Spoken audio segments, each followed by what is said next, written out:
नाजरीन आदाब। आज जमात इस्लामी हिंद की महाना प्रेस कॉन्फ्रेंस हुई जिसमें कई मुद्दे को लेकर के बातचीत हुई है और इसी सिलसिले में बात करने के लिए हमारे साथ जमात इस्लामी हिंद की नेशनल सेक्रेटरी रहमतुन्निसा साहिबा हैं। आइए उनसे जानते हैं कि अभी मैंने जो बात रखे वो हमारा पूरे मुल्क का एक डिस्ग्रेसफुल बात के बारे में मैंने रखा। जो अभी हमारा नेशनल क्राइम्स रिकॉर्ड्स ब्यूरो की तरफ से जो लेटेस्ट डाटा आए हैं उसमें ये बात शामिल है कि 2017 से लेकर 2022 तक हमारा जो कस्टडी रेप्स ख़वातीन के ऊपर हुआ वो 270 ख़वातीन के ऊपर हुआ है। तो कस्टडी के अंदर हुआ तो इसलिए ये रिपोर्टेड केसेस है। उसका मतलब ये है कि इसके कई गुना ज़्यादा हमारा ख़वातीन के ऊपर तशद्दुद हो गया होगा, रेप्स हो गया होगा। तो ये शर्म की बात है, तो इसको ख़त्म करना है। क्योंकि ये जिन लोगों ने ये काम किया वो लोग हमारा पुलिस पर्सनल है, आर्मी ऑफिशियल्स है, जेल स्टाफ है, हॉस्पिटल स्टाफ है, जो लोग स्टाफ अंडर कस्टडी है, इन लोगों ने किया। तो इसका मतलब क्या है, ये जो लोग ख़वातीन को प्रोटेक्ट करने वाले हैं, जो लोग ख़वातीन को आगे बढ़ने के लिए मदद करने वाले हैं, उन लोगों की तरफ से ये तशद्दुद हुआ। तो इसलिए ये शर्म की बात है, पूरे नेशन के लिए शर्म की बात है। तो इसको ख़त्म करना है, तो इसलिए लॉ एनफोर्समेंट और सख्ती से होना चाहिए। और इन लोगों को काउंसलिंग और ट्रेनिंग, जब भी ट्रेनिंग देते हैं उस वक्त जेंडर सेंसिटिविटी के ऊपर भी कैसे हम दूसरे जेंडर्स को, ख़वातीन मर्द को और मर्द ख़वातीन को कैसे रेस्पेक्ट करना है, हम एक दूसरे को कैसे मदद करना है, तो एक दूसरे के भाई बहन बन के कैसे हम हमारा मुल्क को आगे बढ़ना है, इस पर भी एजुकेशन, मॉरल वैल्यूज़ के ऊपर भी एजुकेशन होना चाहिए।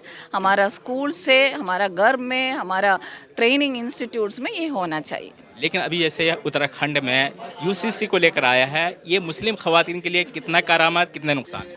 ये हम सब जानते हैं हमारा मौजूदा हुकूमत मुस्लिम ख़वातीन के लिए क्या कर रहे हैं। मुस्लिम ख़वातीन को जितना डिमोनाइज़ कर सकता है पूरे कम्युनिटी को, और मुस्लिम ख़वातीन को जितना ट्रबल कर सकता है, हिजाब वगैरह बैन करके कर्नाटक में क्या हुआ आपको मालूम है। तो इस तरह ये पूरा कम्युनिटी को जितना डिमोनाइज़ कर सकता है, परेशान कर सकता है और ट्रबल कर सकता है, ये हो रहा है। वो ये हम सब जानते हैं, क्लियर है ये।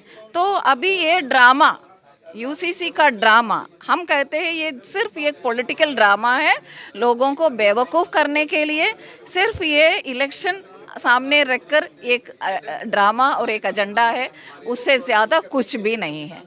ये इसको यूनिफॉर्म कहते हैं लोग।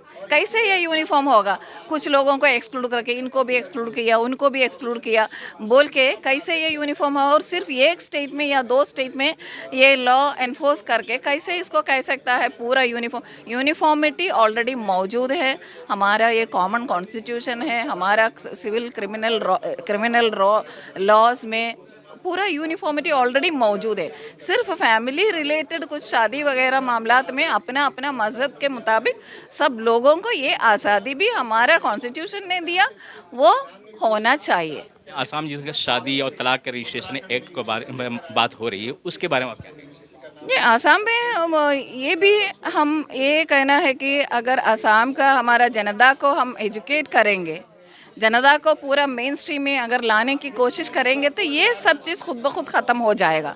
लेकिन जो डाटा जो ब्लो करके पेश कर रहे हैं, ये सिर्फ एग्जैजरेशन है। इस तरह का चीज़ बिल्कुल नहीं, भी हम ये नहीं कह सकता है। सिर्फ मुसलमान के अंदर नहीं, हर मज़हब लोगों के अंदर ये चाइल्ड मैरिज वगैरह मुसलमान से ज़्यादा है, किसी अलग अलग कम्युनिटीज़ में और ज़्यादा है। और जब हम उन लोगों का, मैं तो एजुकेशनल फील्ड में काम करते थे, तो जब हम पेरेंट्स से इस बारे में बात करते हैं, वो लोग कहते हैं कि हमारे लिए हमारा लड़की को एक सेफ हान में देना है, क्योंकि हमारा मुल्क में अमन का बहुत बड़ा मसला है ना, हमारा मुल्क में अमन का बहुत बड़ा मसला है और एजुकेशन का, फैसिलिटीज़ का